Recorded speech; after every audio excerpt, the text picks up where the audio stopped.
Mr. President, Mr. Secretary General of the United Nations, Excellencies, ladies and gentlemen, on behalf of the government and people of the Lao People's Democratic Republic, I would like to extend my warmest congratulations to the United Nations during this meaningful event to commemorate the 75th anniversary of the United Nations, which was founded based on the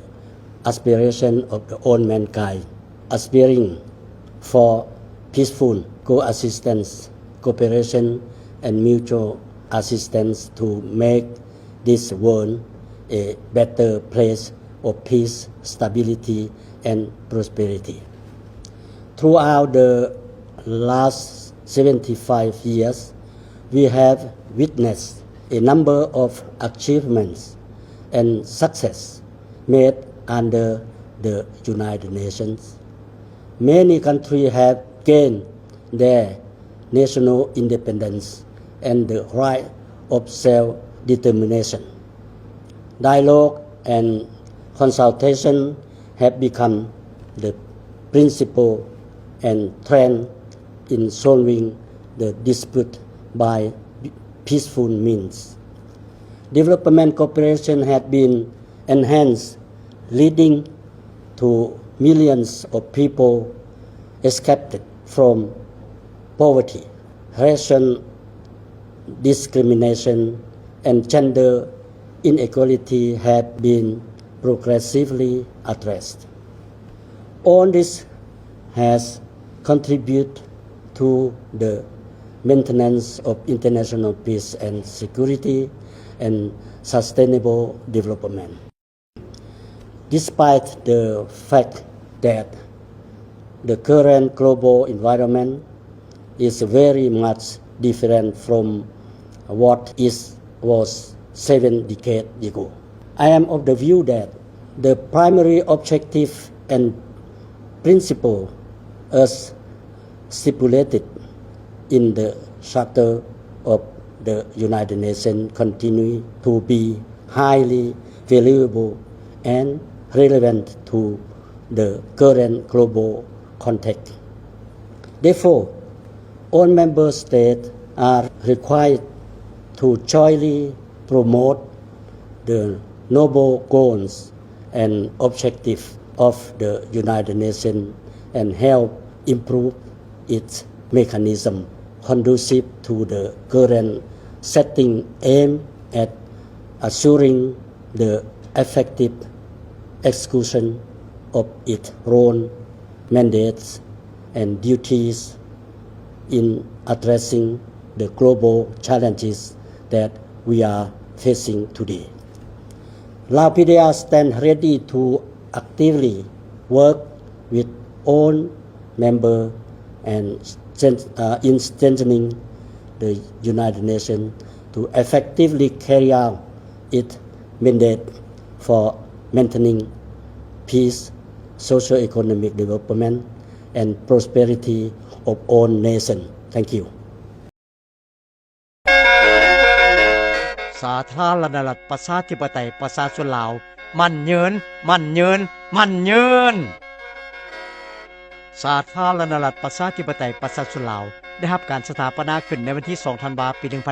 1975 เป็นประเทศที่มีศิลปะวัฒนธรรมสวยงามและอุดมสมบูรณ์ไปด้วยทรัพยากรธรรมชาติมีเนื้อที่ทั้งหมด 236,800 กิโลตารางเมตรมีชายแดนทิศเหนือติดกับสาธารณรัฐประชาชนจีนทิศใต้ติดกับราชอาณาจักรกัมพูเชียทิศตะวันออกติดกับสาธารณรัฐสังคมนิยมเวียดนามทิศตะวันตกติดกับราชอาณาจักรไทยและทิศตะวันตกเฉียงเหนือติดกับสาธารณรัฐสหภาพเมียนมา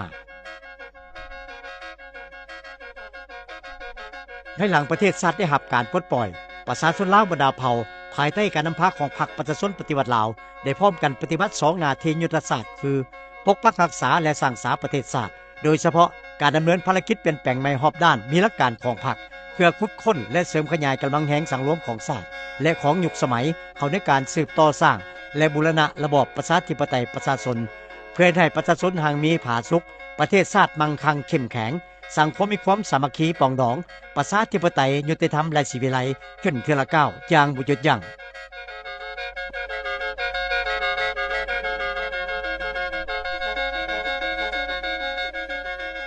เมื่อหวนคืนประวัติศาสตร์แห่งความเอกอ้างทะนงใจของชาติลาวพวกเขา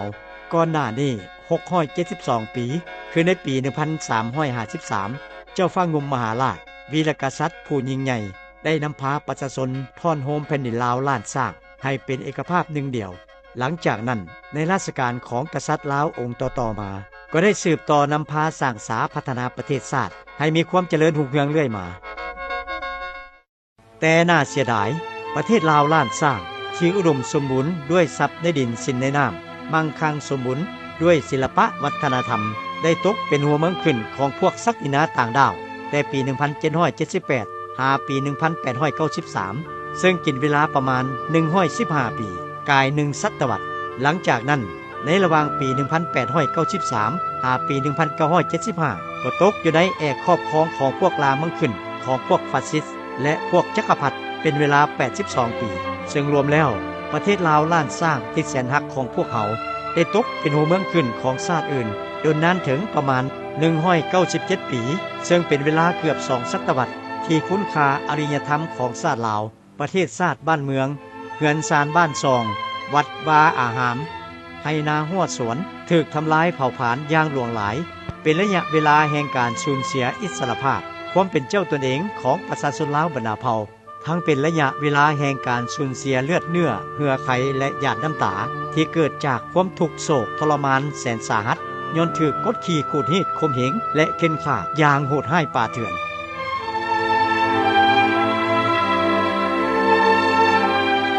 ย้อนบ่สามารถทนฝืนเห็นฆาตกรรมของชาติของประชาชนลาวบรรดาเผ่าที่ถูกกดขี่ขูดรีดอย่างให้ปานีในระหว่างที่ตกเป็นหัวเมืองขึ้นของศักดินาฟาสซิสต์และจักรพรรดิต่างดาวนั้นก็ได้มีวีรกษัตริย์เจ้ากกเจ้าเหล่าและประชาชนท้องถิ่นต่างๆผู้เก่งกล้าอาจหาญลุกขึ้นต่อสู้เพื่อญาติเอาอิสรภาพและความเป็นเอกราชของชาติเป็นต้นขบวนการต่อสู้ของเจ้าอนุวงศ์ในปี 1827 หาปี 1828 ขบวนการต่อสู้ของพ่อกระดวดในปี 1901 หาปี 1903 ขบวนการต่อสู้ขององค์แก้วองค์กรมดำในปี 1901 หาปี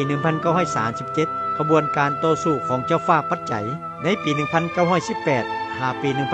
1922 ขบวนการต่อสู้ของนายคูคำในปี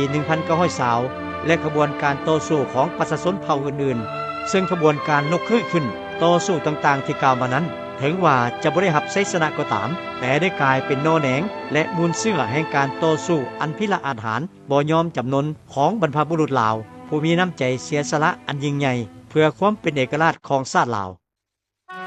ย้อนเห็นได้แสงสว่างเยืองพางจากลัทธิมาร์กเลนินมาถึงวันที่22 มีนาปี 1955 พรรคประชาชนลาวหรือพรรคประชาชนปฏิวัติลาวในปัจจุบัน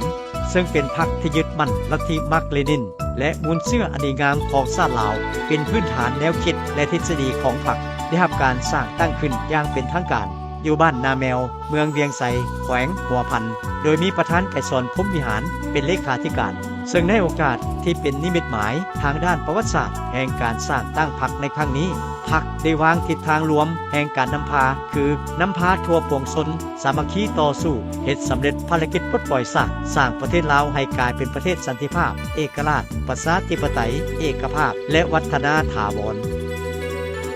ภายหลังที่ได้รับการสร้างตั้งขึ้นอย่างเป็นทางการแล้วพรรคก็ได้สืบต่อเฮ็ดหน้าที่ปลุกระดมคนขวยนำพาประชาชนลาวบรรดาเผ่าเต้าโฮมกันเข้าเป็นก้นกำลังมหาสามัคคีเอกภาพต่อสู้ต้านกับพวกศักดินาขายชาติและจักรพรรดิผู้หุกหาญจนสามารถตีเอาชนะหลายบรรพบเด็ดขาดวิสัยเป็นก้าวๆมาเป็นเงื่อนไขเอื้ออำนวยเพื่อก้าวไปถึงการยึดอำนาจการปกครองทั้งหมดมาอยู่ในกำมือของประชาชนพรรคจึงได้นำพาประชาชนลาวบรรดาเผ่าดำเนินยุทธศาสตร์เพื่อปลดแอกครอบครองจากพวกจักรพรรดิและศักดินาขายชาติออกจากแผ่นดินลาวคนลาวแบบบัวบ่ให้ซ้ำน้ำบ่ให้คุณด้วยการปฏิบัติ3บาทข้อนยุทธศาสตร์คือ 1. บาทข้อนการลุกขึ้นยึดอำนาจของมหาชน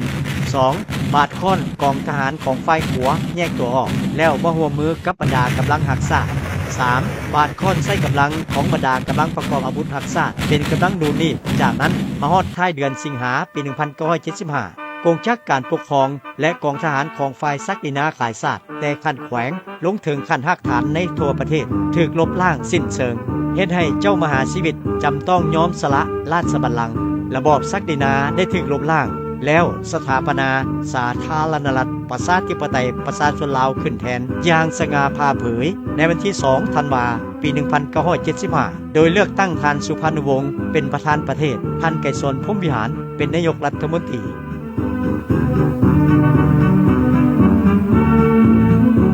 การสถาปนาสาธารณรัฐประชาธิปไตยประชาชนลาวถือเป็นบาทก้าวเริ่มต้นประวัติศาสตร์หน้าใหม่ของชาติลาวที่เต็มไปด้วยความปิติชื่นชมยิ่งของปวงชนลาวทั้งชาติซึ่งเป็นการเปิดศักราชหน้าใหม่แห่งการล้อมรวมจิตใจของคนลาวให้เป็นหนึ่งเดียวเข้าในการปกปักรักษาและสร้างสาพัฒนาประเทศชาติที่แสนรักของตนให้เป็นประเทศสันติภาพเอกราชประชาธิปไตยเอกภาพและวัฒนถาวรขึ้นไปเรื่อยๆตามจุดหมายและทิศทางรวมของพรรคที่ได้กำหนดไว้ในเมื่อประกาศสร้างตั้งพรรคประชาชนปฏิวัติลาวให้ปรากฏผลเป็นจริงเทื่อละก้าว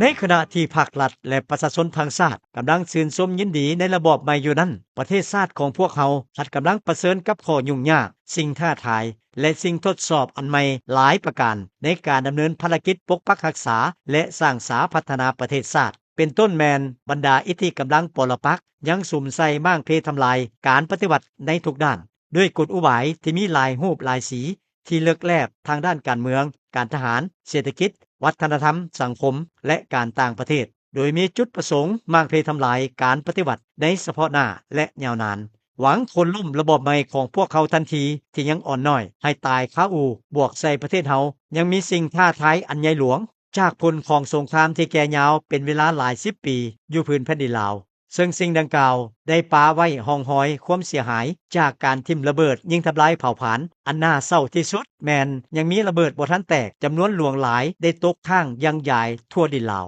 มันได้กลายเป็นมหันตภัยคมคูการดำรงชีวิตและชีวิตอินทรีย์ของประชาชนลาวก็คือการพัฒนาประเทศด้านต่างๆบ่พอเท่านั้นระบอบเก่ายังได้ป้าทิ่มพื้นฐานเศรษฐกิจอันล้าหลังไว้ให้อำนาจการปกครองใหม่ปฏิวัติของพวกเขาเป็นต้นแม้นการกสิกรรมที่ถือว่าเป็นคะแนนพื้นฐานของเศรษฐกิจแห่งชาติแม้นถูกปล่อยปะละเลยเฮ็ดให้เสบียงอาหารบ่เพียงพอกับความต้องการเป็นเหตุให้ประชาชนในหลายบริเวณอึดยากมากแค้นด้านคมนาคมมีเส้นทางเพียงประมาณ 12,000 กว่ากิโลเมตรเท่านั้นทางเลขที่13เป็นเส้นทางที่ยาวที่สุดแต่สามารถใช้ได้สะดวกทั้งฤดูแล้งและฤดูฝนเพียงบางส่วนเท่านั้นด้านอุตสาหกรรมก็บ่ได้รับการพัฒนาทั่วประเทศมีโรงงานขนาดน้อยเพียงประมาณ20แห่งส่วนด้านวัฒนธรรมสังคมประชาชน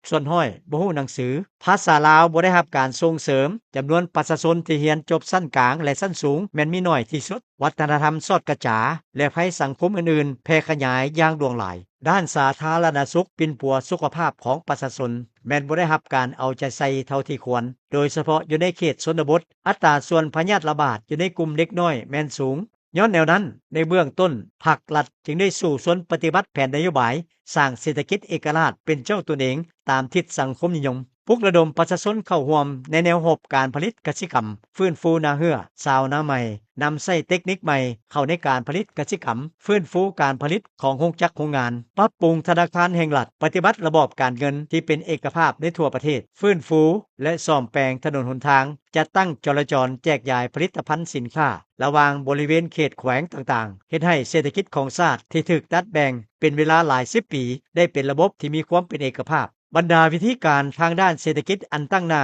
ที่กล่าวมานั้นถึงว่ายังบ่ทันครบถ้วนก็ตามแต่มันได้ประกอบส่วนสำคัญกำจัดความยุ่งยากแก้ไขชีวิตการเป็นอยู่ของประชาชนให้ดีขึ้นเทื่อละก้าววันที่2ธันวาคม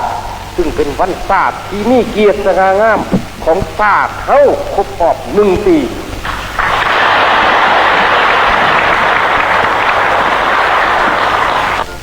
พวกเฮาหมดทุกคนไผก็ล้วนมีความสนใจที่เห็นว่าในปีหนึ่งที่ผ่านมา ด้วยการทดสอบนานาประการแต่เต็มไปด้วยความยุ่งยากอันหลวงหลายพ่ายมากนั้นรัฐประชาธิปไตยประชาชนรัฐทำอิฐในประวัติศาสตร์พันปีของชาติเฮาได้ยืนอยู่อย่างมั่นคงและพ่วงสืบต่อเสริมขยายลักษณะดีเลิศของระบอบใหม่อันเป็นระบอบการเมืองที่ก้าวหน้าของมวลมนุษย์สาธารณรัฐประชาธิปไตยประชาชนลาวมันยืดเพื่อสืบต่อปรับปรุงพื้นฐานเศรษฐกิจสังคมของชาติก็คือชีวิตการเป็นอยู่ของประชาชนให้ดีขึ้นเทื่อละก้าวกองประชุมคณะบริหารงานศูนย์กลางพรรคครั้งที่5สมัยที่2ก็ได้วางทิศทางหน้าที่เวียกงานเฉพาะหน้าหลายด้านจากนั้นรัฐบาลก็ได้หันเอาทิศทางดังกล่าวมาเป็นแผนการฟื้นฟูเศรษฐกิจสังคม3ปีในระยะปี 1978 หาปี 1980 ผ่านการปฏิบัติแผนดังกล่าวเฮ็ดให้พื้นฐานเศรษฐกิจมีบาดก้าวขยายตัวใหม่มูลค่าการผลิตอุตสาหกรรมเพิ่มขึ้น 2.2 เท่าเทียบใส่ปี 1976 ได้สำเร็จการสร้างเขื่อนไฟฟ้าน้ำงึม2ยกสมรรถภาพแต่ 30,000 ขึ้นเป็น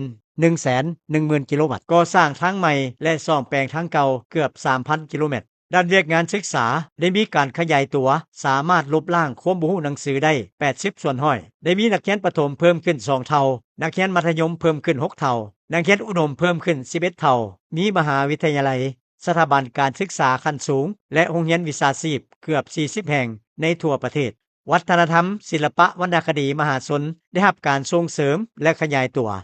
ด้านสาธารณสุขได้รับการปรับปรุงมีพนักงานสาธารณสุขเพิ่มขึ้น20ส่วนห้อยภาคฐานการปิ้นปัวพยาธิเพิ่มขึ้น 1.75 เท่าจำนวนเตียงนอนของคนเจ็บเพิ่มขึ้น 1.8 เท่า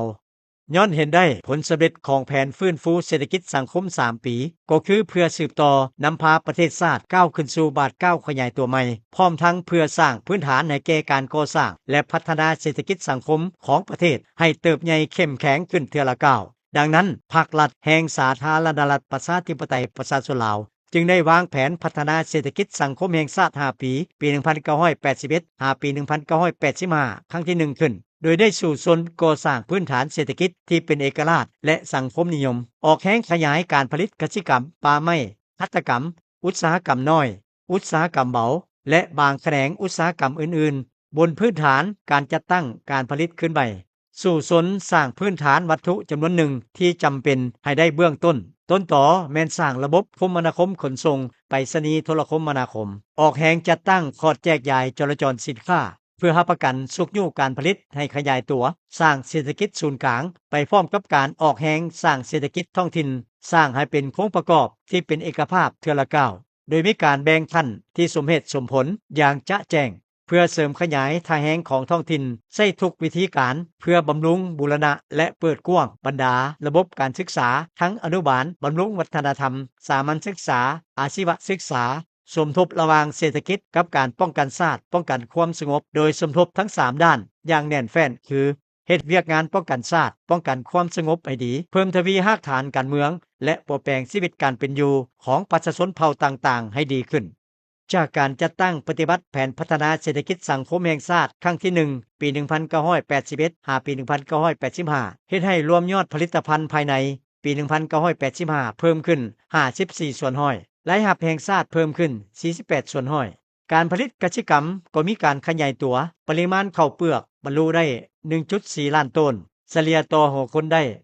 375กิโลกรัมต่อปีซึ่งสามารถกุ้มตนเองทางด้านธัญญาหารโดยพื้นฐานการปลูกกาเฟเพิ่มขึ้น2เท่าการเลี้ยงสัตว์งัวควายเพิ่มขึ้น 1.6 เท่าผลิตภัณฑ์อุตสาหกรรมเพิ่มขึ้น42ส่วนห้อยเป็นต้นแม่นสังกะสีแผ่นแพรและอื่นๆด้านคมนาคมแม้นมีความก้าวหน้าไว้พอสมควรได้มีการสร้างทางใหม่และฟื้นฟูยกระดับทางเก่าได้844กิโลเมตรด้านโทรคมนาคมทั่วประเทศได้มีตารางสื่อสารทางไปรษณีย์โทรศัพท์โทรเลขซึ่งสามารถติดต่อกับ45ประเทศในทั่วโลกด้านการนำเข้าส่งออกรัฐได้ส่งเสริมให้เอกชนเฮ็ดการจราจรสินค้ารับใช้การใช้สอยและการผลิตเฮ็ดให้มูลค่าการส่งออกเพิ่มขึ้น 3.2 เท่าเฮ็ดให้การขาดดุลการค้ากับต่างประเทศลดลงจาก80ส่วนห้อยยังเหลือ50ส่วนห้อยด้านวัฒนธรรมสังคมก็มีบาทก้าวขยายตัวได้สำเร็จการลบล้างความบ่รู้หนังสือในทั่วประเทศขั้นพื้นฐานจากเป้าหมายผู้บ่รู้หนังสือ 765,400 คน ลบล้างได้ 755,800 คนเท่ากับ98ส่วนร้อยจำนวนนักเรียนชั้นต่างๆได้เพิ่มขึ้น19ส่วนร้อยคิดเฉลี่ยพลเมือง4คนใดแม้นมี1คนได้ไปเรียนสามารถสร้างพลังงานสำเร็จการศึกษาขั้นสูงและขั้นมหาวิทยาลัย 6,000 คนขั้นกลางและขั้นต้น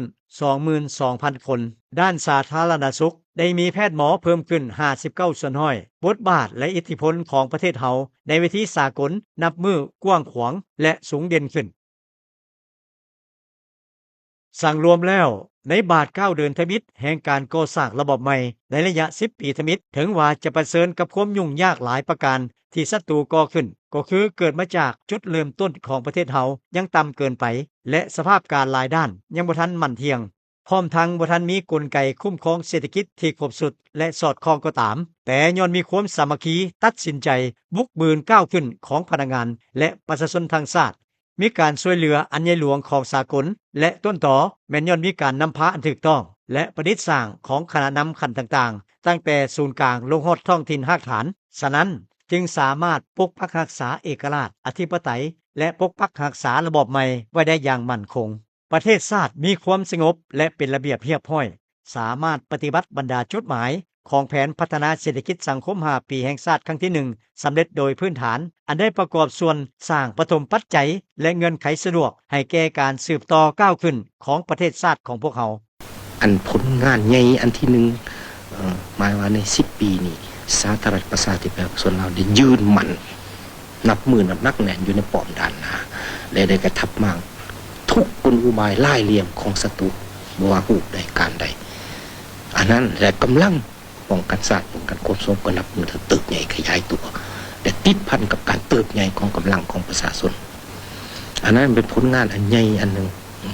แต่ผลงานอันใหญ่อันที่สองเป็นพี่สังแม่นการฟื้นฟูเศรษฐกิจและการขยายเศรษฐกิจ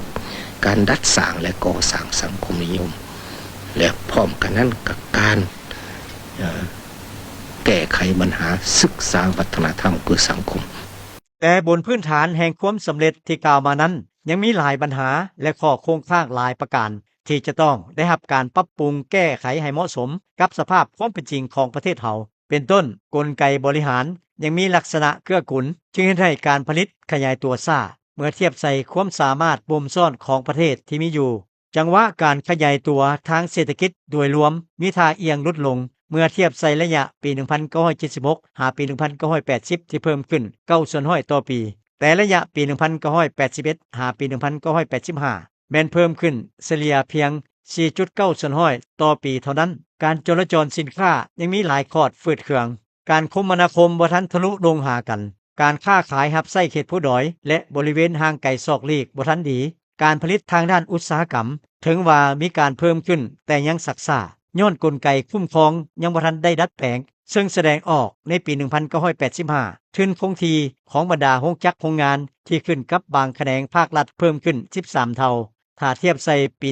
1980 กรรมกรได้เพิ่มขึ้น 1.5 เท่าแต่ปริมาณและคุณภาพของผลิตภัณฑ์บ่สมคู่กับการเพิ่มขึ้นของทุนและแรงงานย้อนเห็นได้สภาพความเป็นจริงดังกล่าวภาครัฐเฮาได้มีความสะดุ้งไว้ลงลึกค้นคว้าจุดพิเศษสภาวะความเป็นจริงของประเทศเฮาสมทบกับการค้นคว้าบทเรียนของประเทศเพื่อนมิตรและสากลซึ่งได้สร้างความรู้ใหม่ก้าวไปถึงการกะเกียมดำเนินการเปลี่ยนแปลงไปดังนั้นมาถึงกองประชุมใหญ่ครั้งที่4ของพรรคในปี 1986 เคียงคู่กับการวางแผนพัฒนาเศรษฐกิจสังคม5ปีครั้งที่2ปี 1986 หาปี 1990 พรรคก็ได้วางแนวทางการเปลี่ยนแปลงใหม่รอบด้านอย่างมีหลักการซึ่งในนั้นได้เน้นหนักถึงการเปลี่ยนแปลงใหม่ทางด้านจินตนาการได้ดัดแปลงกลไกคุ้มครองเศรษฐกิจและแบบแผนวิธีเฮ็ดเวียกการเปลี่ยนแปลงด้านเศรษฐกิจต้นต่อแม่นเปลี่ยนแปลงใหม่นโยบายเศรษฐกิจหันเศรษฐกิจธรรมชาติและครึ่งธรรมชาติเพิ่งตนเองกุ้มตนเองไปสู่เศรษฐกิจสินค้า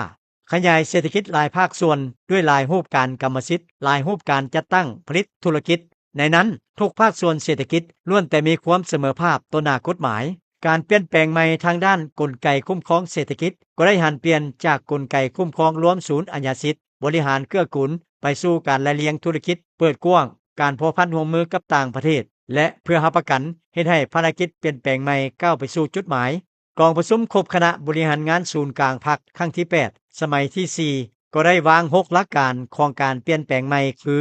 1. ยึดมั่นจุดหมายสังคมนิยมกำแน่นลักษณะของการปฏิบัติอยู่ประเทศเฮาในระยะใหม่ 2. ลัทธิมาร์กเลนินเป็นพื้นฐานแนวคิดของพรรคเฮาชี้นำทุกภารกิจของประชาชนเฮา 3. การนำพาของพรรคเป็นเงื่อนไขตัดสินชี้ขาดชัยชนะของภารกิจปฏิบัติของประชาชนเฮา 4. เสริฐสูและเสริมขยายประชาธิปไตยบนพื้นฐานหลักการร่วมศูนย์ประชาธิปไตยเอาประชาชนเป็นกกภายใต้การนำพาของพรรค 5. เพิ่มทวีกำลังแหงและความศักดิ์สิทธิ์ของเผด็จการประชาธิปไตยประชาชน 6. สมทบระหว่างลัทธิรักชาติกับลัทธิสากลกรรมอาชีพและสากลสังคมนิยมสมทบกำลังแหงของชาติกับกำลังแหงของยุคสมัย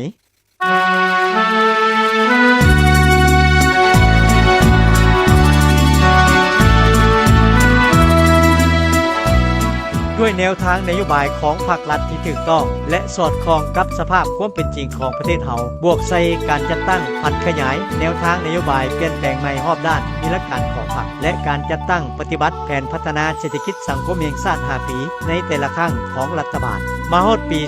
2025ซึ่งเป็นปีที่การสถาปนาสาธารณรัฐประชาธิปไตยประชาชนลาวครบรอบ50ปีเป็นปีม่วนท้ายการจัดตั้งปฏิบัติแผนพัฒนาเศรษฐกิจสังคมแห่งชาติ5ปีครั้งที่9เห็นว่าประเทศชาติอันแสนฮักของพวกเขาได้มีความก้าวหน้าหลายด้านถึงแม้ว่าบางระยะสภาพการบ่เอื้ออำนวยย้อนสภาพการสากลพันแผรเกิดภัยพิบัติทางธรรมชาติการแพร่ระบาดของพยาธิเฮ็ดให้การพัฒนาเศรษฐกิจสังคมพบความยุ่งยากชีวิตการเป็นอยู่ของพนักงานรัฐกรทหารตำรวจและประชาชนลาวบรรดาเผ่าฝืดเคืองแต่ภายใต้การนำพาอันถูกต้องของพรรคประชาชนปฏิวัติลาวและการคุ้มครองบริหารของรัฐบาลแห่งสาธารณรัฐประชาธิปไตยประชาชนลาวที่สอดคล้องกับแนวทางนโยบายบวกใส่ความเป็นเจ้าการของพนักงานรัฐกรทหารตำรวจทุกท่านและการประกอบส่วนอันใหญ่หลวงของประชาชนลาวบรรดาเผ่าได้เฮ็ดให้การพัฒนาเศรษฐกิจสังคมโดยเฉลี่ยมีบาทก้าวขยายตัวใหม่เรื่อยมาในทุกด้าน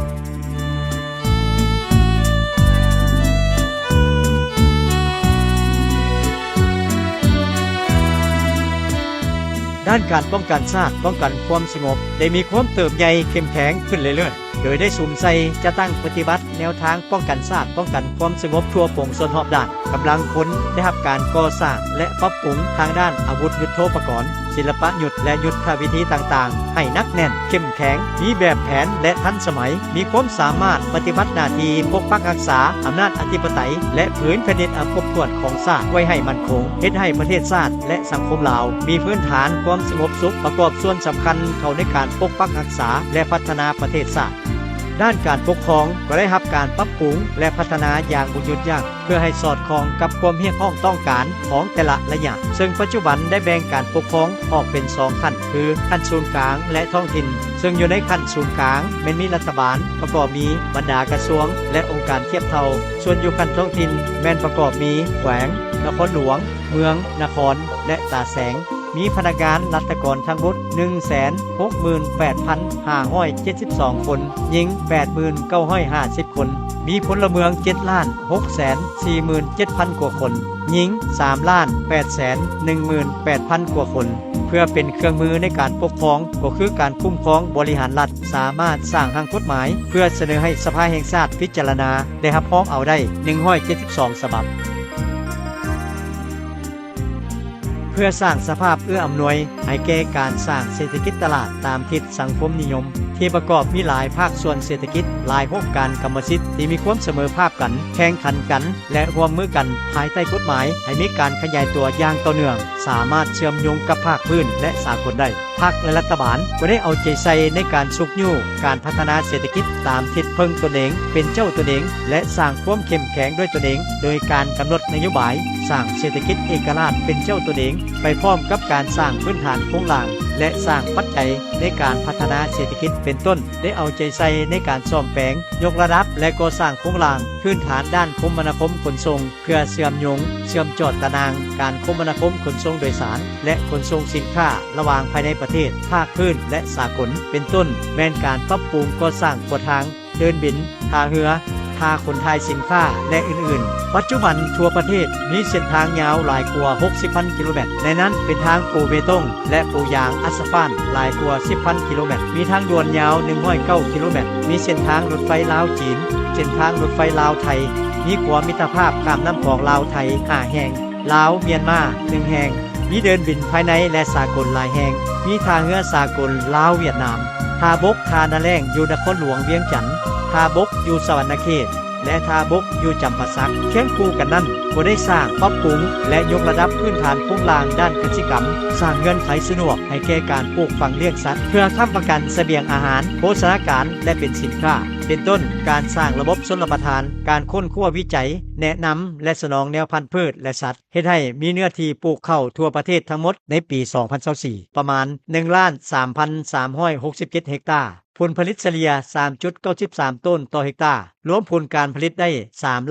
3,920,000 ต้นสามารถตอบสนองการบริโภคภายในและมีส่วนแห่ไว้พิเศษยังได้สุกยู่การนำใช้เทคนิคใหม่เข้าในการปลูกข้าวได้3ฤดูที่มีสมรรถภาพสูงถึง 7.7 ต้นต่อเฮกตาร์อยู่เมืองโขงแขวงจำปาสักจะเอาครอบครัวข้าพเจ้าเป็นครอบครัวหนึ่งที่ได้เข้าร่วมโครงการในการปลูกข้าวของบริษัทซีโนเนาะโดยในเฮ็ด2+3รวมกันข้าพเจ้าเป็นพื้นที่กับแรงงานแล้วทั้งภาคบริษัทเฮาตอบสนองทางด้านฝุ่นด้านเทคนิคแล้วก็เป็นตลาดให้ครอบครัวข้าพเจ้าแล้วทางด้านเทคนิคนี้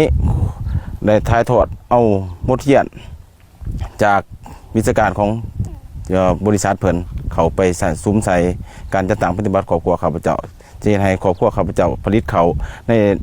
ฤดูหน้าปีนี้ในสอบหนึ่งที่เอาน้ำเพิ่น30 โลสามารถผลิตได้91 สอบส่วนการปลูกพืชเสบียงอาหารเพื่อบริโภคภายในและทดแทนการนำเข้าก็ได้มีการขยายตัวถึง 130,087 เฮกตาร์ในต้นปี 2025ซึ่งเพิ่มขึ้น 46.51 ส่วนห้อยเมื่อเทียบใส่ปีผ่านมาเป็นต้นการปลูกหมักโมถั่วเหลืองพืชผักสาลีและอื่นๆเคียงคู่กับการสุ่มใส่ส่งเสริมการผลิตกสิกรรมเพื่อทดแทนการนำเข้าแล้วภาครัฐยังได้สุ่มใส่ส่งเสริมการผลิตเพื่อส่งออกก็คือการปลูกพืชเศรษฐกิจเป็นสินค้าส่งออกเช่นมันต้นมะกล้วยอ้อยชากาแฟและอื่นๆเริ่มที่เฮ็ดสวนกาแฟเนาะอาชีพเฮานี่ก็มั่นคงและเศรษฐกิจนี่ก็นับดีขึ้นคือปัจจุบันนี่ราคากาแฟมันก็พุ่งตัวสูงขึ้นเด้เฮ็ดไรครับของเฮาพวกเฮานี่ดีได้ปัจจุบันแต่ว่าดีแล้วปัจจุบันคือมื้อนี้นี่ก็กิโลกาแฟกับ 20,000 กีบต่อกิโลหมักแดงดิถือว่าสมควรแล้วนอกนั้นยังมีการเลี้ยงสัตว์และการประมงก็ได้สืบต่อขยายตัวเป็นต้นสามารถเลี้ยงสัตว์ปีกได้ 51,973,000 โต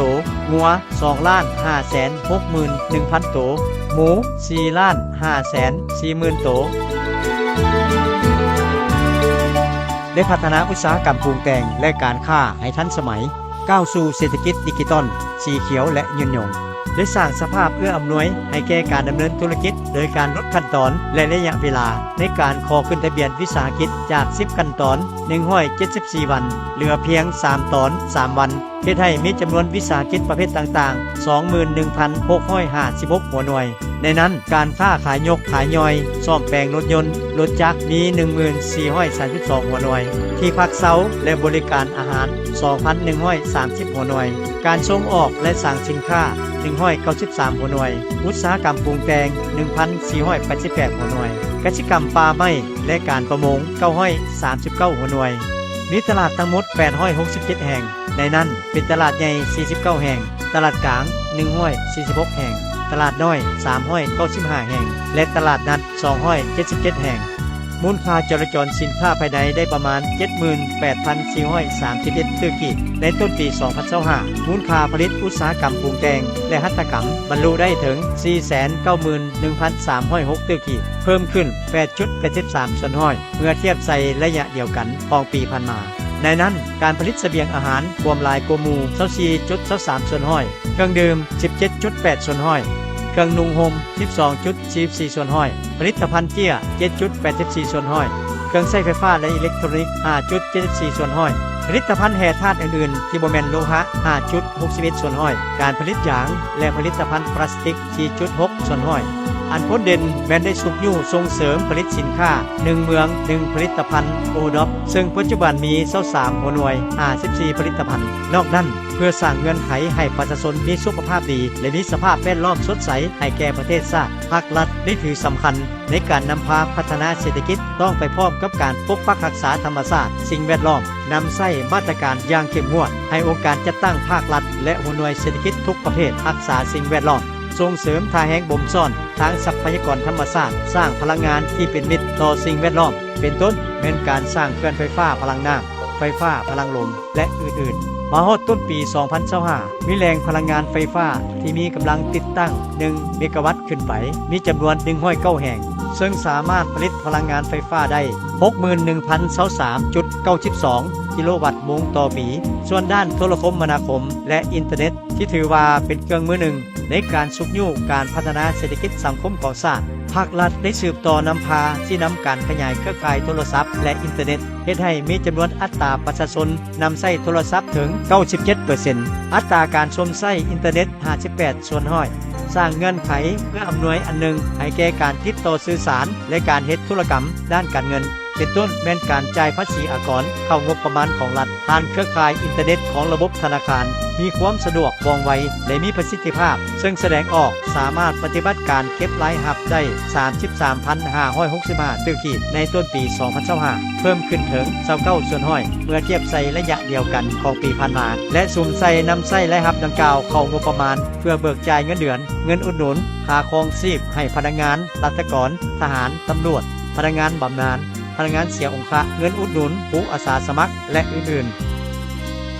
ในด้านวัฒนธรรมสังคมก็ได้รับการก่อสร้างปรับปรุงและพัฒนาทั้งสถานการศึกษาอุปกรณ์การศึกษาหลักสูตรการเรียนการศึกษาและครูอาจารย์เฮ็ดให้สภาพความรู้หนังสือถึง90ส่วนห้อยในเวลาปลดปล่อยใหม่หมดไปประชาชนทุกคนเข้าถึงระบบการศึกษาทำเรียนอย่างกว้างขวางทั้งภาครัฐและเอกชนมีการสอบสิงนักเรียนเก่งในชั้นต่างๆตั้งแต่ระดับท้องถิ่นจนฮอดระดับประเทศซึ่งมาฮอดปี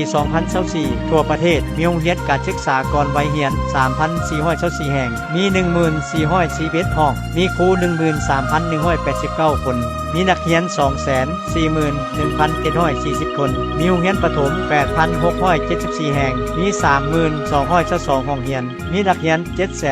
740,084 คนมีครู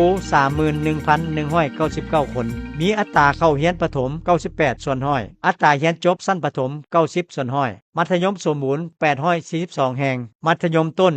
978 แห่งมัธยมปลาย 32 แห่งมีห้องเรียนทั้งหมด 17,256 ห้องมีนักเรียนทั้งหมด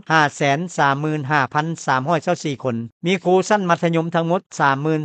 33,352 คนนอกนั้นยังมีสถาบันการศึกษาชั้นสูง 45 แห่งวิทยาลัยครู 12 แห่งมหาวิทยาลัย 5 แห่งเมื่อเทียบใส่ระยะปลดปล่อยใหม่แล้วเห็นว่าเวียกงานศึกษามีการขยายตัวหลายด้านแต่ก็ยังมีสิ่งท้าทายหลายอย่างเป็นต้นมีบางบอนยังขาดแคลนครูนักเรียนภาระการเรียนและบ่อยากเรียนต่อวิชาชีพดังนั้นมาฮอดต้นปี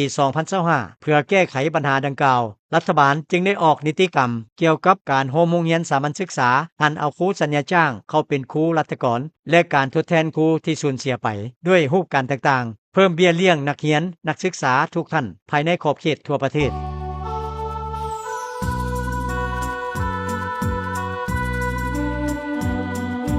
เวียกงานกีฬาได้รับความเอาใจใส่สุกยู่ส่งเสริมทั้งกีฬาพื้นเมืองกีฬาสากลเพื่อให้กีฬากลายเป็นเวทีแห่งการออกกำลังกายมิตรภาพและความสามัคคีได้จัดงานกีฬาทั้งระดับท้องถิ่นระดับชาติและระดับสากลอันโพดเด่นแม่นบรรดาแขวงนครหลวงได้หมุนเวียนกันเป็นเจ้าภาพจัดงานกีฬาแห่งชาติและการเป็นเจ้าภาพกีฬาซีเกมส์ครั้งที่25ของสปป.ลาวพร้อมนั้นยังได้เป็นเจ้าภาพจัดการแข่งขันกีฬาประเภทต่างๆในระดับภาคพื้นและสากลก็คือส่งนักกีฬาเข้าร่วมแข่งขันในหลายระดับอยู่ต่างประเทศสามารถญาติได้ไสชนะสร้างชื่อเสียงและนำเอาความภาคภูมิใจมาให้แก่ประชาชนลาวทั่วประเทศ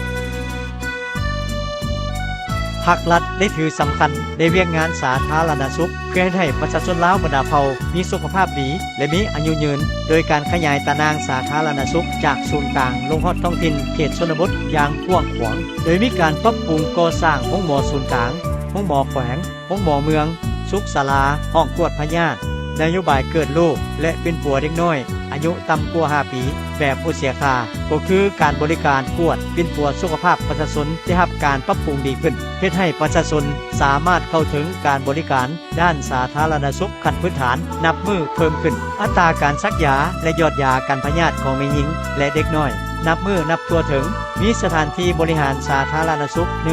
1,242 แห่งโรงหมอขั้นศูนย์กลางและแขวง24แห่งโรงหมอชุมชน135แห่งโรงหมอน้อย 1,083 แห่งมีเตียงนอนห้องหับคนเจ็บ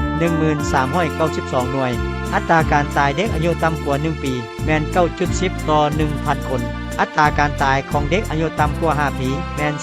10.50 ต่อ 1,000 คนอัตราการตายของแม่ในเวลาเกิดลูก43คนต่อเด็กเกิดใหม่ 100,000 คนอายุยืนเฉลี่ย68ปีผู้ชายเฉลี่ย66ปีผู้หญิง70ปีนอกนั้นยังได้เอาใจใส่ในเวียกงานโฆษณาสุขศึกษาต่างๆเป็นต้นการนำไส้วิทย์ไทยมาฮอดต้นปี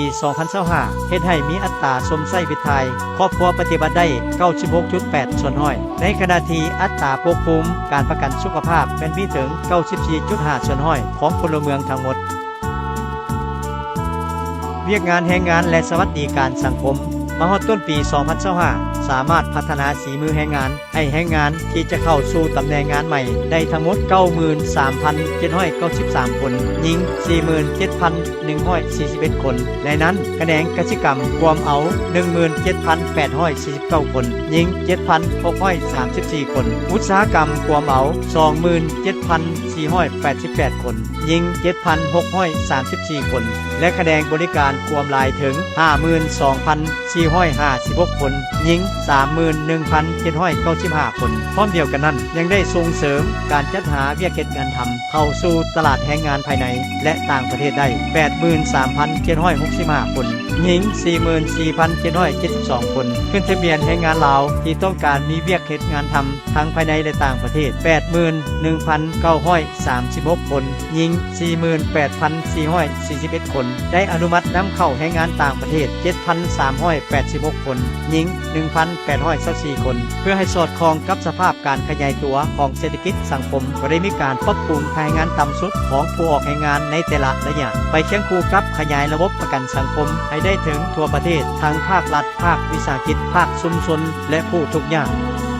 เวียกงานแถลงข่าวสื่อมวลชนก็ได้รับการก่อสร้างปรับปรุงและพัฒนาเป็นแต่ละระยะตามการขยายตัวด้านเทคโนโลยีการสื่อสารทั้งสื่อสิ่งพิมพ์สื่ออิเล็กทรอนิกส์และสื่อออนไลน์ปัจจุบันหนังสือพิมพ์มี127ฉบับวารสารมี100ฉบับมีสถานีโทรภาพ37สถานีสถานีวิทยุกระจายเสียง63สถานีมีตารางระบบโทรโคงขยายฮอดบ้านทั้งอยู่ในตัวเมืองและเขตทางไกลศอกลีกได้ถึง 5,840 บ้านในทั่วประเทศ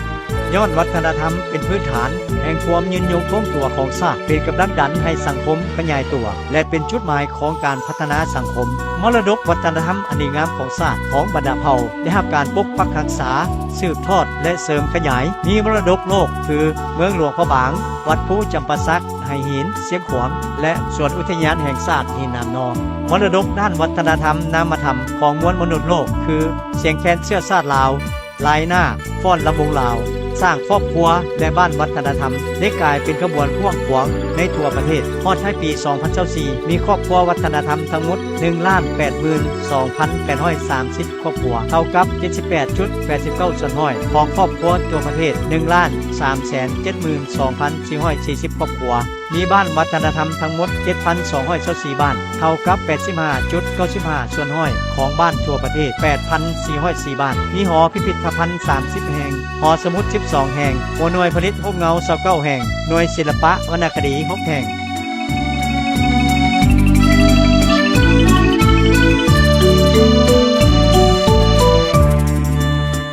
สำหรับเวียกงานท่องเที่ยวได้ขยายตัวอย่างตั้งหน้าถ้าเทียบใส่ปี 1990 ที่มีนักท่องเที่ยวเข้ามาลาวเพียง 14,400 เที่ยวคนถึงว่าบางระยะอาจมีนักท่องเที่ยวลดลงย้อนการแพร่ระบาดของพยาธิโควิด -19 และอื่นๆ ย้อนเห็นความสำคัญในเรื่องงานท่องเที่ยวที่สามารถสร้างรายรับเข้าประเทศเคียงคู่กับการปกปักรักษาเสริมขยายและเผยแพร่ความอุดมสมบูรณ์ทางนี้ทางด้านวัฒนธรรมประวัติศาสตร์ธรรมชาติและกสิกรรมภาครัฐก็ได้นำพาส่งเสริมและพัฒนาพื้นฐานโครงสร้างต่างๆเพื่อรองรับให้แก่การท่องเที่ยวปัจจุบันมีแหล่งท่องเที่ยวที่ขึ้นทะเบียนทั้งหมด 2,410 แห่งในนั้นแหล่งท่องเที่ยวทางธรรมชาติ 1,440 แห่งแหล่งท่องเที่ยววัฒนธรรม 628 แห่งแหล่งท่องเที่ยวประวัติศาสตร์ 336 แห่งและกสิกรรม 6 แห่งในระยะแต่ปี 2022 ถึงต้นปี 2025 สามารถต้อนรับนักท่องเที่ยวต่างประเทศได้ 11,195,48 เทื่อคนสามารถสร้างรายรับเข้าประเทศถึง 2,643 ล้านดอลลาร์สหรัฐสำหรับ 3 เดือนต้นปี 2025 สามารถต้อนรับท่องเที่ยวต่างประเทศได้ 1,248,772 เทื่อคนด้านเวียกงานการต่างประเทศได้สืบต่อยึดมั่นแนวทางการต่างประเทศสันติภาพเอกราชมิตรภาพและการร่วมมือเพื่อการพัฒนาและถือการทูตป้องกันเหตุเป็นทิศสำคัญสืบต่อขยายการผูกพันร่วมมือหลายทิศหลายฝ่ายหลายรูปแบบหลายระดับบนพื้นฐานการเคารพเอกราชอธิปไตยซึ่งกันและกันต่างฝ่ายต่างมีผลประโยชน์ปัจจุบันสปป.ลาวเฮามีสายผูกพันการทูตกับ151ประเทศการผูกพันร่วมมือกับต่างประเทศได้เพิ่มขึ้นในนั้นมีการร่วมมือในขอบ2ฝ่ายการร่วมมือในขอบหลายฝ่ายการร่วมมือในขอบอาเซียนการร่วมมือในโขงเขตลุ่มแม่น้ำของและอื่นๆได้เข้าร่วมหลายองค์การจัดตั้งสากลและภาคพื้นเช่นองค์การสหประชาชาติสมาคมบรรดาประเทศอาเซียนตะวันออกเฉียงใต้องค์การการค้าโลกและอื่นๆได้ประสบผลสำเร็จในการเป็นเจ้าภาพจัดกองประชุมระดับภาคพื้นและสากลเช่นกองประชุมชุดยอดอาเซียนตะวันออกเฉียงใต้อาเซียนครั้งที่10ครั้งที่28ครั้งที่29ครั้งที่44และครั้งที่45กองประชุมบรรดาประเทศใช้ภาษาฝรั่งเวทีรัฐสภาอาเซียแปซิฟิกกองประชุมชุดยอดอาเซียเอรบอาเซม9และอื่นๆซึ่งทั้งหมดนั้นเป็นการเชิดชูบทบาทอิทธิพลของประเทศเฮาขึ้นในเวทีภาคพื้นและสากลสร้างความเชื่อมั่นของต่างประเทศต่อประเทศเฮาก็คือการนำพาของภาครัฐแห่งสาธารณรัฐประชาธิปไตยประชาชนลาวสภาแห่งชาติในฐานะที่เป็นองค์การตัวแทนแห่งสิทธิและผลประโยชน์ของประชาชนลาวบรรดาเผ่าเป็นองค์การสูงสุดแห่งอำนาจรัฐเป็นองค์การนิติบัญญัติก็ได้ประกอบส่วนสำคัญเข้าในภารกิจแห่งการปกปักรักษาและสร้างสาพัฒนาประเทศชาติโดยได้เฮ็ดหน้าที่สำคัญในการพิจารณาและรับรองเอารัฐธรรมนูญกฎหมายวิสัยทัศน์แผนยุทธศาสตร์แผนพัฒนาเศรษฐกิจสังคมและอื่นๆตามพระราชบทบาทของตนศาลประชาชนแม่นองค์การตุลาการที่มีสิทธิอำนาจพิจารณาตัดสินและพิพากษาคดีโดยแม่นองค์การอัยการประชาชนสั่งฟ้องผู้ถูกหาขึ้นศาลและติดตามกวดกาการเคารพปฏิบัติกฎหมายในการดำเนินคดีตามขบวนยุติธรรมได้ประกอบส่วนสำคัญเฮ็ดให้สังคมมีความสงบเป็นเงื่อนไขอำนวยในการเฮ็ดให้เศรษฐกิจสังคมมีการขยายตัวอย่างต่อเนื่องแนวลาวสร้างชาติสหพันธ์นักรบเก่าลาวสหพันธ์กบฏลาวสหพันธ์แม่หญิงลาวคณะชาวนมประชาชนปฏิวัติลาวและบรรดาองค์การจัดตั้งสังคมได้ปฏิบัติพระราชบทบาทที่สำคัญในการศึกษาอบรมเต้าโฮมความสามัคคีและปลุกระดมประชาชนลาวบรรดาเผ่าเข้าร่วมในภารกิจปกปักรักษาและสร้างสาประเทศชาติยกระดับความตื่นตัวทางด้านการเมืองให้ประชาชนลาวบรรดาเผ่าในการพันขยายแนวทางนโยบายของภาครัฐเกี่ยวกับการสร้างความสามัคคีปรองดองและความเป็นปึกแผ่นแน่นหนาของทุกชนเผ่าสั้นคนศาสนาและเพศวัยอยู่ในประเทศพร้อมนั้นก็ได้สืบต่อส่งเสริมให้พี่น้องเชื้อชาติลาวที่ดำรงชีวิตทำมาหากินอยู่ต่างประเทศมีส่วนร่วมอย่างตั้งหน้าในภารกิจสร้างสาพัฒนาประเทศชาติพี่น้องร่วมชาติที่นับถือและแพงทั้งหลายก่อนหน้านี้50 ปีคือวันที่2ธันวาคม1975ซึ่งเป็นวันที่มีความหมายสำคัญในประวัติศาสตร์ของชาติลาวเฮาเป็นวันชัยชนะที่ยิ่งใหญ่ที่ประชาชนลาวบรรดาเผ่าได้หลุดพ้นออกจากเอกปกครองของพวกลาวเมืองขึ้นทั้งแบบเก่าและแบบใหม่จากการตกเป็นเมืองซวยศักดินาต่างดาวมาหลายร้อยปีและได้กลายเป็นเจ้าของประเทศชาติอย่างแท้จริงพร้อมนั้นก็เป็นวันที่พรรคเฮาได้นำพาปวงชนลาวทั้งชาติเฮ็ดสำเร็จการปฏิวัติปลดปล่อยชาติลบล้างระบอบราชาธิปไตยและสถาปนาสาธารณรัฐประชาธิปไตยประชาชนลาวขึ้นอย่างเป็นทางการซึ่งเป็นรัฐของประชาชนมาจากประชาชนและเพื่อผลประโยชน์ของประชาชนอย่างแท้จริง ด้วย3 บาทข้อนยุทธศาสตร์แบบบัวบ่ซ้ำนำบ่คุณแต่จับป่าได้ทั้งหมดโดยมีประธานไกรสอนพรหมวิหารผู้นำที่ปีศาจสามารถสลาดสองใสและแสนคโลภักของทั่วปวงชนลาวทั้งศาสตร์เป็นผู้นำหน้าร่วมกับบรรดาทานผู้นำลาวเฮาหุ่นก่อตั้งเป็นผู้นำพาและบรรษาโดยกงภายหลังการสถาปนาสาธารณรัฐประชาธิปไตยประชาชนลาวขึ้นอย่างสง่าผ่าเผยพรรครัฐได้สืบต่อนำพาประเทศชาติปฏิบัติภารกิจแห่งการปกปักรักษาและพัฒนาประเทศชาติโดยได้สุมทุกกำลังแห่งสังรวมเขาในการห้ามบาดแผลสงครามฟื้นฟูและปัวแป้งชีวิตการเป็นอยู่ของประชาชนลาวบรรดาเผ่าให้ดีขึ้นไปเคียงคู่กับการปกปักรักษาหมากผลของการปฏิบัติไว้ให้มั่นคงถึงว่าประเทศชาติที่แสนหักของพวกเฮาได้ประเสริฐหน้ากับปัญหาสิ่งท้าทายทดสอบหลายประการเป็นต้นพื้นฐานเศรษฐกิจวัฒนธรรมสังคมยังอ่อนหน่อยบวกใส่สิ่งเศษเหลือของสงครามที่ยังเป็นภัยคมคูต่อการดำรงชีวิตของประชาชนและการพัฒนาประเทศชาติก็ตามแต่ย้อนมีแนวทางอันถูกต้องสลาดสองใสเป็นธรรมมีหลักการและมีพื้นฐานวิทยาศาสตร์ของพรรคประชาชนปฏิบัติลาวที่สอดคล้องกับสภาพความเป็นจริงของประเทศเฮาทั่วพรรคทั่วรัฐทั่วกำลังประกอบอาวุธและประชาชนลาวทั้งชาติได้เป็นเจ้าการยกสูงความรับผิดชอบการเมืองปฏิบัติพันธหน้าที่ของพลเมืองได้สามารถผ่านพาขอยุ่งยากสิ่งทดสอบท้าทายต่างๆเฮ็ดให้ประเทศชาติที่แสนหักของคนลาวของชาติลาวสามารถรักษาอำนาจอธิปไตยและพื้นแผ่นดินอันครบถ้วนไว้ได้อย่างมั่นคงวงคณะญาติแห่งชาติมีความสามัคคีเป็นปึกแผ่นพื้นฐานการดำรงชีวิตด้านวัตถุและจิตใจของประชาชนลาวบรรดาเผ่าได้รับการยกระดับดีขึ้นเป็นเก่าๆมาในเวลาต่อมาโดยสืบต่อปฏิบัติ2 หน้าที่ยุทธศาสตร์คือการปกปักรักษาและสร้างสาพัฒนาประเทศชาติพรรครัฐได้กำหนดแนวทางนโยบายหลายด้านที่ถือต้องและสอดคล้องกับสภาพความเป็นจริงก็คือท่าแห้งบ่มสอดของประเทศเฮาเป็นแต่ละระยะเป็นต้นได้จัดตั้งพันขยายแนวทางเปลี่ยนแปลงใหม่รอบด้านมีหลักการของพรรคเข้าสู่พฤติกรรมอย่างต่างหน้าได้สร้างบรรดาปฐมปัจจัยเพื่อก้าวขึ้นสู่สังคมนิยมได้สุมใส่บุกทะลุทั้ง4ด้านเพื่อพัฒนาประเทศชาติในเงื่อนไขใหม่อย่างแข็งแรงได้ปฏิบัตินโยบาย3 สั่งและปัจจุบันนี้ได้จัดตั้งพันขยายมติว่าด้วยการสร้างเศรษฐกิจเอกราชเป็นเจ้าตนเองและอื่นทั้งหมดนั้นได้เป็นปัจจัยพื้นฐานเฮ็ดให้สาธารณรัฐประชาธิปไตยประชาชนลาวมีเสถียรภาพทางด้านการเมืองอย่างหนักแน่นสังคมมีความสงบปลอดภัยโดยพื้นฐานเศรษฐกิจสังคมมีการพัฒนาขยายตัวอย่างต่อเนื่องติดพันกับการปกปักรักษาสิ่งแวดล้อมวัฒนธรรมประเพณีหีดข้องอันดีงามของศาสตร์ได้รับการปกปักรักษาสืบทอดและเสริมขยายอย่างต่างหน้าสื่อเสียงบทบาทอิทธิพลของสปป.ลาว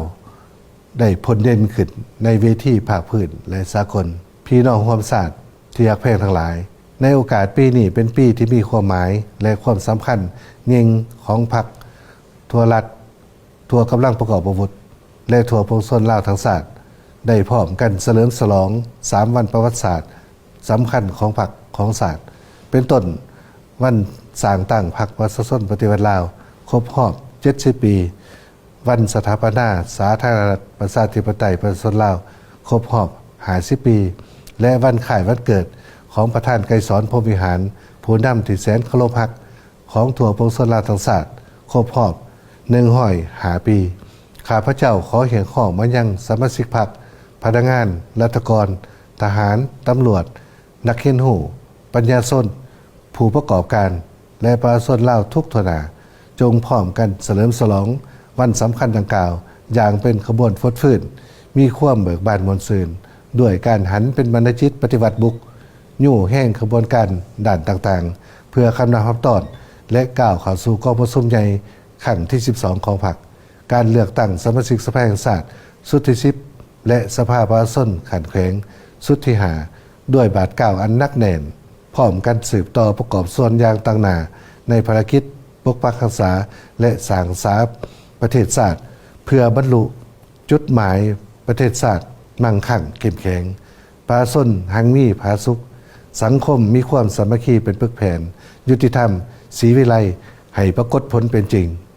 บรรดาผลงานและไสยชนะที่ญาติมาได้ตลอดระยะ50 ปีผ่านมานั้นย้อนพรรครัฐเฮามีแนวทางนโยบายอันถูกต้องสอดคล้องกับอุดมการณ์และยุคสมัยบวกใส่กำลังแห้งมหาสามัคคีทั่วพรรคทั่วรัฐทั่วกองทัพทั่วกำลังประกอบอาวุธและทั่วประชาชนลาวทั้งชาติก็คือย้อนการเสียสละอันใหญ่หลวงของท่านแถวสมาชิกพรรคพนักงานทุกท่านในการนำพาปวงชนลาวผ่านพาความยุ่งยากทุรกันดารและสิ่งทดสอบท้าทายนานาประการจึงสามารถญาติได้ผลงานและไสยชนะอันยิ่งใหญ่หลายประการในการปกปักรักษาและสร้างสาพัฒนาประเทศชาติดังนั้นเพื่อสืบต่อรักษามรรคผลของการปฏิบัติไว้ให้มั่นคงก็คือสืบต่อรักษามูลเชื่ออันงามของการปกปักรักษาและสร้างสาพัฒนาประเทศชาติให้มีความเจริญวัฒนาตามทิศสังคมนิยมถึงแม้ว่าจะพบอุปสรรคความยุ่งยากและสิ่งท้าทายนานาประการก็ตามพวกเขาต้องพร้อมกันสืบต่อยกสูงความสามารถนำพาของพรรคเพิ่มทวีการคุ้มครองของรัฐให้มีความเข้มแข็งเพิ่มทวีความสามัคคีเป็นพุทธแทนของประชาชนภายในชาติเสื่อสู่จิตใจรักชาติความเป็นเอกราชเป็นเจ้าตนเองรับประกันให้การเมืองมีเสถียรภาพอย่างนักแน่นไปเคียงคู่กับการพันขยายแนวทางเปลี่ยนแปลงใหม่รอบด้านอย่างมีหลักการให้เข้าสู่ล่วงลึกพร้อมทั้งสร้างการหันเปลี่ยนในการพัฒนาเศรษฐกิจสังคมให้ไปสู่คุณภาพใหม่อย่างแข็งแรงยุ่งแหงการสร้างเศรษฐกิจเอกราชเป็นเจ้าตนเองตั้งหน้าปฏิบัติ2วาระแห่งชาติในการแก้ไขปัญหาเศรษฐกิจการเงินและปัญหายาเสพติดทั้งหมดนั้นเพื่อเป้าหมายยกสูงคุณภาพชีวิตการเป็นอยู่ของประชาชนให้สูงขึ้นประเทศชาติให้มั่งคั่งเข้มแข็งสังคมมีความยุติธรรมและศรีวิไลก้าวขึ้นสู่จุดหมายสังคมนิยมเทื่อละก้าว